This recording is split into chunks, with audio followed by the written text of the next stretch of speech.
these loans will be partially forgiven. And the goal was to keep folks employed with their employer and continuing to receive a paycheck, which is preferable than to sending them on to unemployment. So, and I'll stop there because that's just kind of the tip of the iceberg when it comes to what relief is in these packages. It was a bipartisan effort again, and I am so thankful that we got it done. At the federal level, just a reminder is we will continue to partner with Governor Reynolds and all of her great team members at the state level and at our local levels as well. And I've said it many times over, but every single Iowan can do their part. We will get through this, and I just encourage everybody to stay safe and stay strong. And with that, Chris, I would love to go ahead and let's open up for questions. All right. Thank you so much, Senator Ernst. You're listening to a COVID-19 coronavirus conversation with United States Senator Joni Ernst from Iowa. Of course, there are many people on the conference call today representing the tri-state area of Iowa, Nebraska, and South Dakota. The Chamber has consistently endeavored to bring accurate and timely information to our nearly 1,400 members. And Senator Ernst, the first question that we have today focuses on some of the comments you made a moment ago regarding bipartisanship. In a very short period of time, the United States Senate transitioned from a fairly partisan body dealing with impeachment issues to voting 96-0 on this important legislation. Could you describe for us what you see in our nation's capital right now in terms of bipartisanship and Democrats and Republicans working together on behalf of the American people? Yeah, absolutely. And thank you for that question. And I think what we have seen was an incredible lift by the leadership to make sure that we got these things done in a timely manner for the American people. And no doubt about it, folks, that there is a lot of partisanship and posturing that happens in Washington, D.C. But what we saw amid this pandemic is Republicans, Democrats, independents from all stripes of government and private industry coming together to make it happen. So I am so thankful that everyone recognized the absolute need to get the rescue package done, get it pushed out there to the agencies, get those dollars flowing so that we can support those individuals, those families that are being affected by COVID-19, whether directly or indirectly, and protecting our healthcare workers and those on the front line. So God bless the body of Congress. I don't get to say that often enough.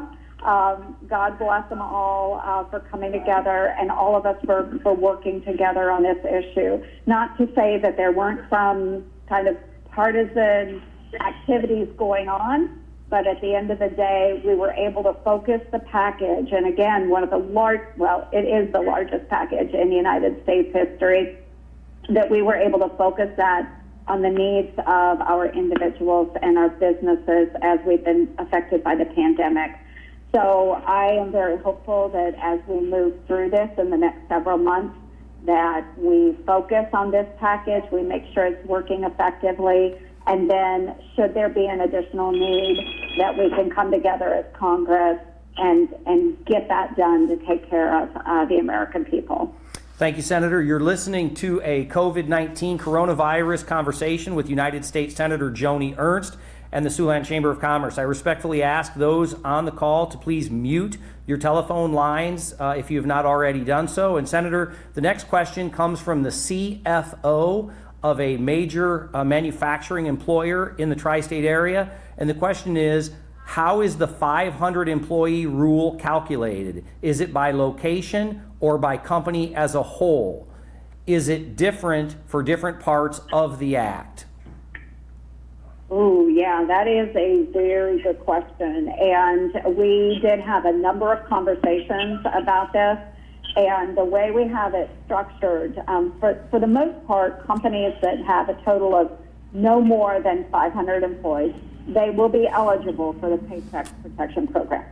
But there are businesses in certain industries that can have more than 500 employees if they meet applicable SBA employee-based size standards for those industries. And you can go in and look up, you can see the SBA size standards for those details, and we certainly can get people in the right direction there, because there are certain businesses that may have over 500 employees, but their revenue is not what would be considered a large industry. So there are some different guidelines there. It may not be a hard and fast 500 employees, but certainly if you go to SBA and look at their size standards, you will see the details there. And then also one other area that needs to be discussed, small businesses in the hospitality and food industry with more than one location could also be eligible at the store and location level, as long as that store is employing less than 500 workers. And that means that each store location could be eligible. And that was really, really important for us because, as you have seen around your own community in the Siouxland area, most of our restaurants, our bars have been shut down. Many of them do have a number of different locations. So this was important to take in consideration for them. So again, 500 employee rule, it's not hard and fast. That's just standardized. If you go to SBA, you can see those size standards and the details associated with that. Again, it's a formula based on the number of employees and the revenue. And I want to share with our Siouxland Chamber of Commerce members listening on this conference call that earlier today, the Siouxland Chamber hosted a conversation with Ken Beakley of the Siouxland Economic Development Corporation, which went into great detail on the tenets of the CARES Act. And so if you go to the Siouxland Chamber website, there's more information and direction as well as guidance from Ken Beakley at that location. Senator, the next question comes from a local physician, and the physician asks or states, while I'm very thankful for the payroll protection program that will help employers for the next 8 weeks, I'm very concerned that the impact on business will extend beyond that time, maybe as long as 15 to 16 weeks. Do you see the possibility of extending the payroll protection program to cover businesses for an extended period? Good question. And right now, the program provides loans at a 0.5% fixed interest rate that matures in 2 years. So the first 8 weeks of the program can be forgiven if you keep folks on payroll or you rehire those workers. The focus is currently on getting the program up and running properly, but I would say that it may be necessary to expand or extend the program. And this is something that we will revisit in the coming weeks, and it really is dependent upon how the program is going and, of course, the progress that we might be seeing in the pandemic. So a couple of different things that we'll be watching. If it is necessary and we feel it's necessary, Congress will come back together and we will address the issue.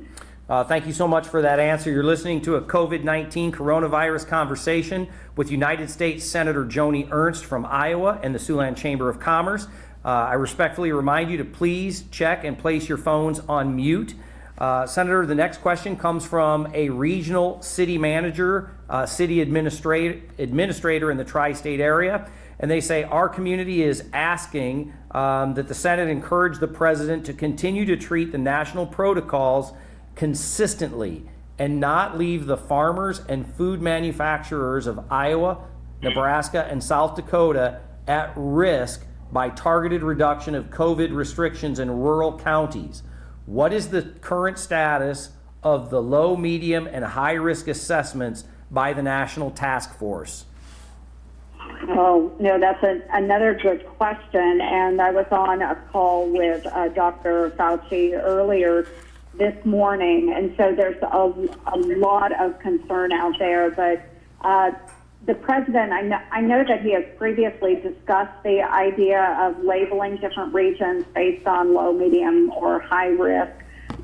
the approach has not been implemented at this time. And so what is happening right now? The president is weighing that very carefully with Dr. Fauci and Dr. Birx, Dr. Deborah Birx, and the federal task force. And I know that we should continue to rely on health experts as we're navigating through this crisis. And we really do have to work to protect all of our islands, including those that are in the rural communities. And the president, many weeks ago, I know that he had stated he'd love to see us all up and running by Easter. He'd love to see those churches full again. And you know, I appreciate the president's optimism, but he also understands the need to listen to those health and medical experts. And so, you know, he's taken a step back from there. We are extending some of the protections out there. But as far as right now, we do not have the regions labeled on those different risk levels. And they will continue to talk about it within the task force, and should that be something that they feel they need to do, then they will implement that at the time. Thank you very much. Our next question comes from a certified public accountant, again in the Siouxland Metro, of course, and the question states, it is widely believed that the $349 billion initially authorized for the Paycheck Protection Program will be gone very quickly. Is there current discussion underway regarding the expansion of funds available specifically under the Paycheck Protection Program? And I know that sounds somewhat similar to the previous question, but there are aspects of the Paycheck Protection Program and also the Economic Disaster Relief Program that are both part of CARES. So I guess in summary, do we see the potential for expanding either or both programs at this time?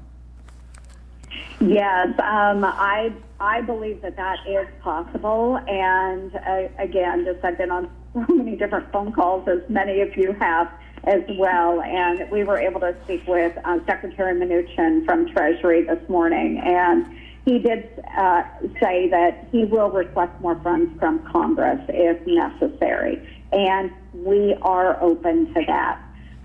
However, we really do need to focus on what is at hand. We have passed the phase 3. We want to make sure that those funds are getting out there, made available. Is it the proper way to do business? If so, yes, and those funds are exhausted, then Congress will come back together and refill the coffers, basically, for the Paycheck Protection Program. So I am optimistic that the program will work. I will caution everybody. I have been hearing from a number of banks. They don't have the finalized guidance yet. Secretary Mnuchin this morning, he made it very clear that it should be ready by tomorrow, and that local lenders would have the opportunity to start providing those loans on Friday. But just please understand there's a lot of work that has to be done to get all that guidance to the banks. But I know that they are diligently working on that right now. We want to make sure that it is together and ready to go as quickly as possible. So yes, a short answer, yes. We'll come back if necessary. Okay. You're listening to a COVID-19 coronavirus